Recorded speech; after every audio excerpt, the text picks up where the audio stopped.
সব মরুভূমি সৃষ্টি, ক্রান্তীয় অঞ্চলে যত মরুভূমি সৃষ্টি হয়েছে তার সবগুলোর কারণ যেটা, থর মরুভূমি সৃষ্টিরও একটা নর্মাল কারণ আছে। কিন্তু আরেকটা কারণ, বিশেষ কারণ, এই দুটো প্রধান কারণ, তারপরে আনুষঙ্গিক অন্যান্য কারণ আছে। এখন প্রথম কারণটা কি? দেখ, কর্কট ক্রান্তি রেখা এটা 23.5 ডিগ্রি নর্থ, আর নিচে রয়েছে 0 ডিগ্রি বা নিরক্ষরেখা। আমরা জানি কর্কটীয় অঞ্চল থেকে নিরক্ষরেখার দিকে যে বায়ুটা যে নিয়ত বায়ুটা প্রবাহিত হয় সেটার নাম হচ্ছে উত্তর পূর্ব আয়ন বায়ু। কর্কট ক্রান্তি রেখা থেকে নিরক্ষরেখার দিকে প্রবাহিত নিয়ত বায়ু, এটা তোরা আগে পড়েছিস, ভুলে গিয়ে থাকতে পারিস, অনেকদিন আগে পড়া।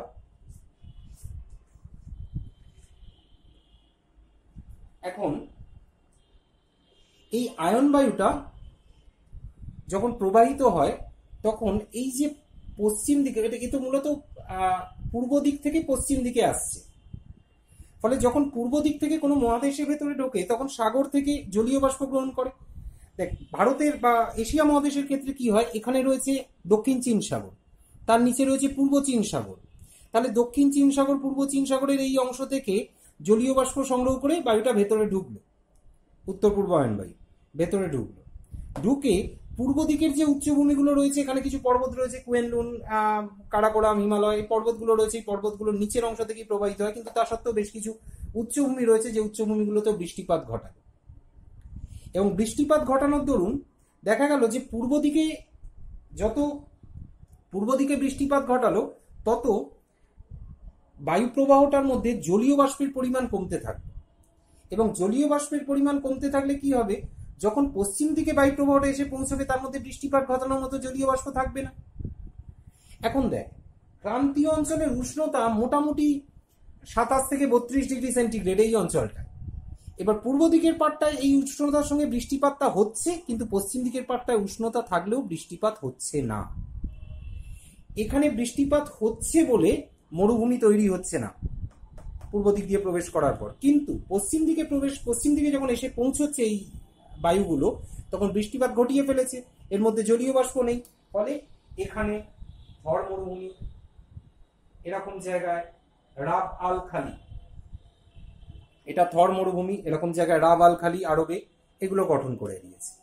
তাহলে এটা হচ্ছে ক্রান্তীয় অঞ্চলে মরুভূমি সৃষ্টি জেনারেল একটা প্রসেস, যেটা থেকে আমরা বলতে পারি যে আয়ন বায়ুর গতিপথে কর্কটক্রান্তি রেখা বরাবর, আয়ন বায়ুর কর্কটক্রান্তি বা মকরক্রান্তি রেখা, যে কোনো কর্কটক্রান্তি বা মকরক্রান্তি রেখা বরাবর আয়ন বায়ুর গতিপথে মহাদেশগুলির পশ্চিমে মরুভূমি তৈরি হয়েছে।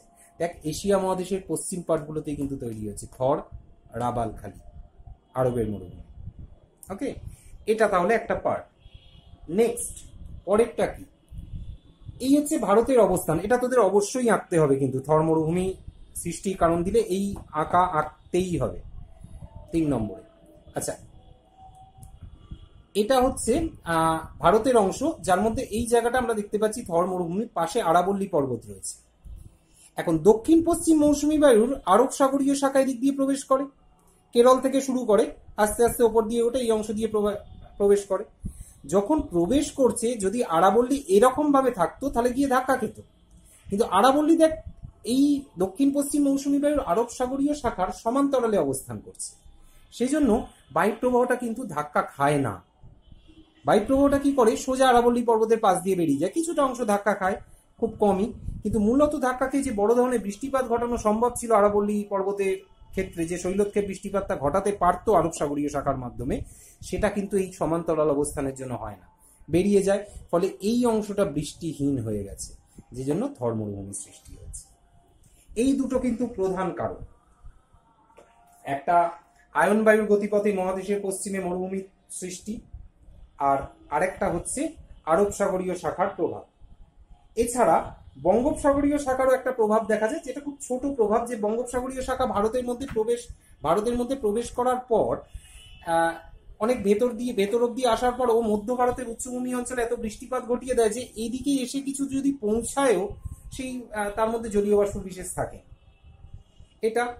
এই অংশের উষ্ণতা অনেক বেশি, কারণ এটা কর্কটক্রান্তি রেখার একদম কাছে অবস্থিত হওয়ায় এই অংশে উষ্ণতা যথেষ্ট বেশি, এবং উষ্ণতা যথেষ্ট বেশি হওয়ায় স্বাভাবিকভাবেই কিন্তু এখানে জলীয় বাষ্প, জলের পরিমাণ কম, উষ্ণতা বেশি, ফলে কি হয়, ঘনীভূত হওয়ার সম্ভাবনা থাকে না জলীয় বাষ্পের, এবং সেজন্য বৃষ্টিপাত হয় না। সেজন্য কিন্তু অঞ্চলটা মোটামুটিভাবে শুষ্ক একটা মরু অঞ্চলের রূপ নিয়েছে। এজন্য আমি বলবো তোদের একদম লাস্ট পয়েন্টে লেখা আছে আয়ন বায়ুর গতিপথে অবস্থান, এটাকে 1 নম্বর পয়েন্ট করবি। মৌসুমী বায়ুর আরব সাগরীয় শাখার পয়েন্টটা 2 নম্বর পয়েন্ট হবে। বঙ্গোপসাগরীয় শাখার পয়েন্টটা 3 নম্বর পয়েন্ট হবে। এছাড়া বাকি যে পয়েন্টগুলো আছে তারপর লিখতে পারিস। ঠিক আছে?